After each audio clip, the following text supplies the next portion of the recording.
In ancient times, there was a small village settled on the outskirts of Baghdad, where a poor but kind-hearted shepherd lived. His name was Arif. Arif was living his life in patience and gratitude in a small hut. His entire worldly possession consisted of a few goats, on which his and his family's livelihood depended.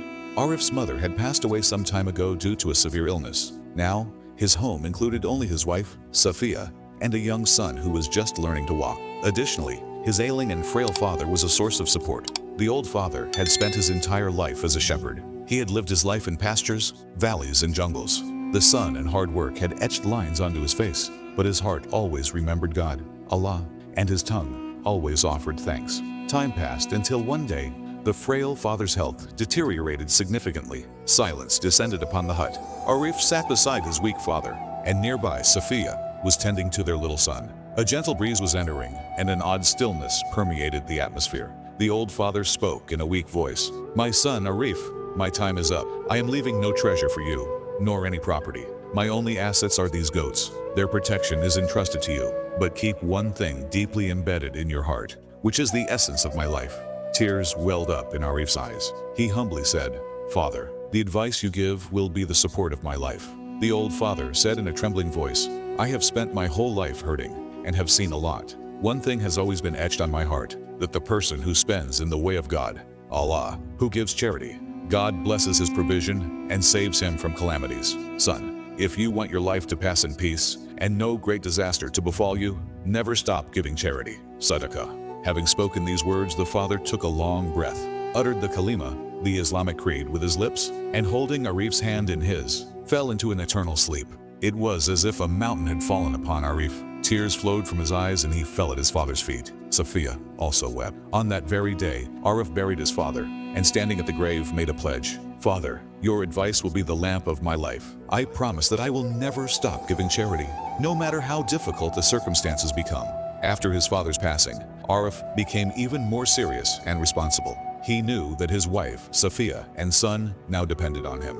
He had to not only be the support of the house, but also act upon his father's advice. Besides shepherding, Arif also knew the skill of cutting wood. His daily routine was to take the goats to the pasture early in the morning, leave them on the green grass, and then take his axe to chop dry wood. As evening approached, he would tie a bundle of wood, call the goats with his distinct call, and the whole flock would automatically follow him. Then, he would sell the wood in the market to earn a few coins. He spent these coins very thoughtfully. Some were used for household expenses, and he always set aside a portion of the rest for charity. On his way back from the market, if he saw an orphan child, a beggar, or a hungry traveler, he would definitely give them something.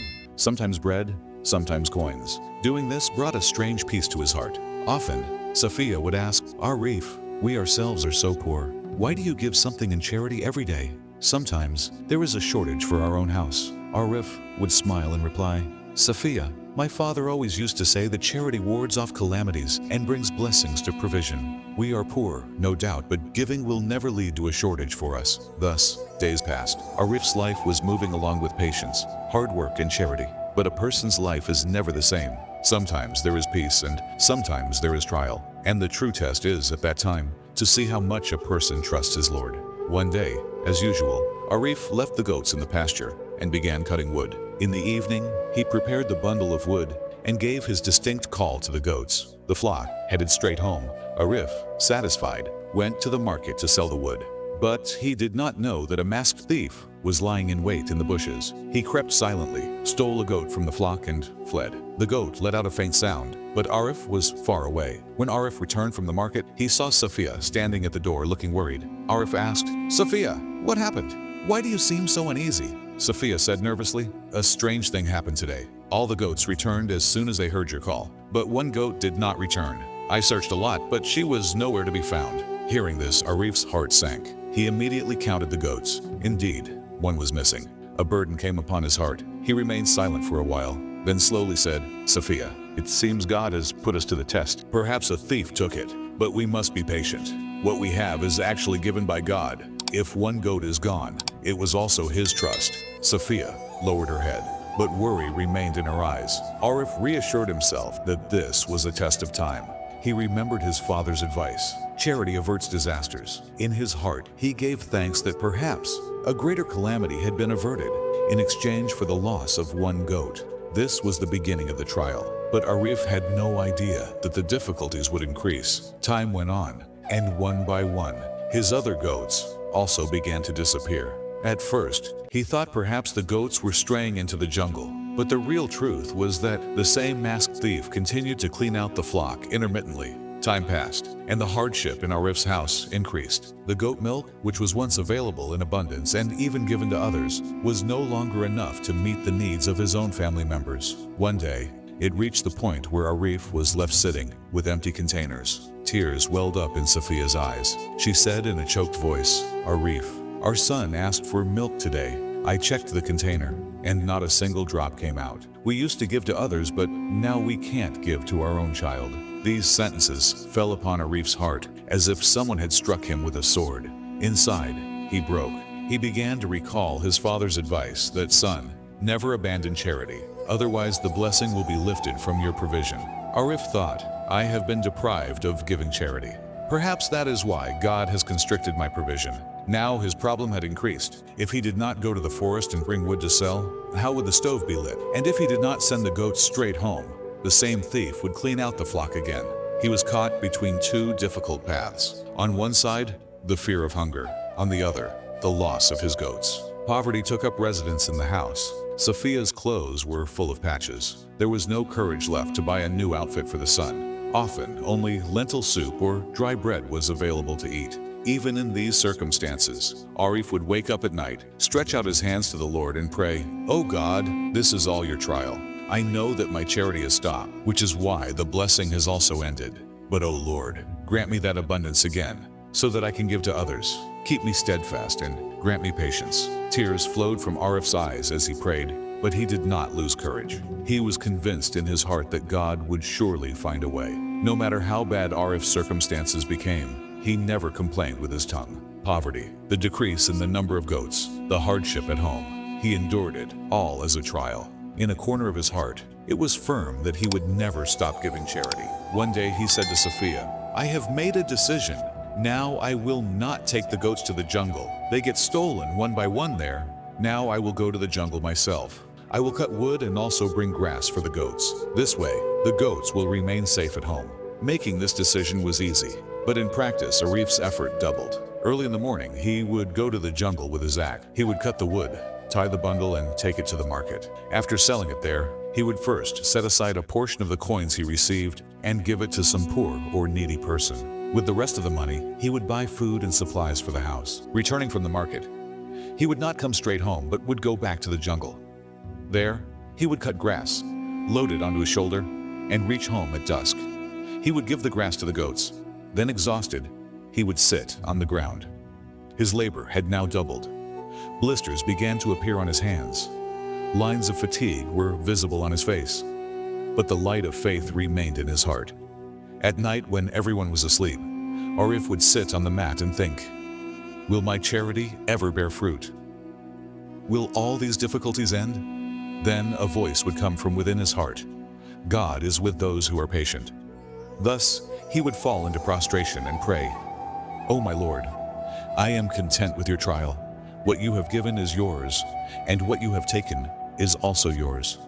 O God, open the doors of provision for me so that I may spend more and more in your way. Do not deprive me of your mercy. Grant me patience and steadfastness." His tears flowed with his prayers. Despite the fatigue, he found peace in worship. And this very peace gave him the courage to wake up the next morning, work hard again, and give charity again. Sophia often watched in amazement that despite such hard work and hardship, her husband was getting closer to God. She thought, "This man is truly patient. God will surely reward his patience." One day, as usual, Arif was cutting wood in the jungle. The sun was intense, and sweat was streaming down his forehead like pearls. With every swing of the axe, his courage was about to fail. But suddenly, his eyes fell on a strange tree. The trunk of the tree was so swollen that it looked as if something was hidden beneath the earth. Driven by curiosity, Arif set the axe aside and began to dig. After a short while, his hands touched a wooden box. His heart began to pound loudly. He carefully pulled the box out, and when he opened the lid, his eyes widened in surprise. The box was filled with gold coins and precious jewels. Arif became extremely happy and said, "Oh God, this is all your gift. You did not let my hard work and my charity go to waste." With a heart full of joy, he picked up the box and returned home. At the door, Safiya asked in surprise, "What is this, Arif?" Her voice was trembling.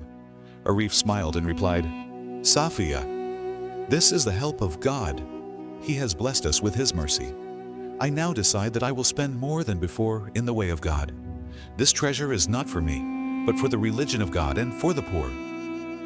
Tears flowed from Safiya's eyes. She recognized the greatness of her husband's patience and sincerity. But the miracle of God did not end here. The very next day, another strange event occurred. The same masked thief who used to steal Arif's goats forgot to close the door of his mansion that day. Arif's same sensible goats seized the opportunity, escaped from there, and went straight back to their original owner's house.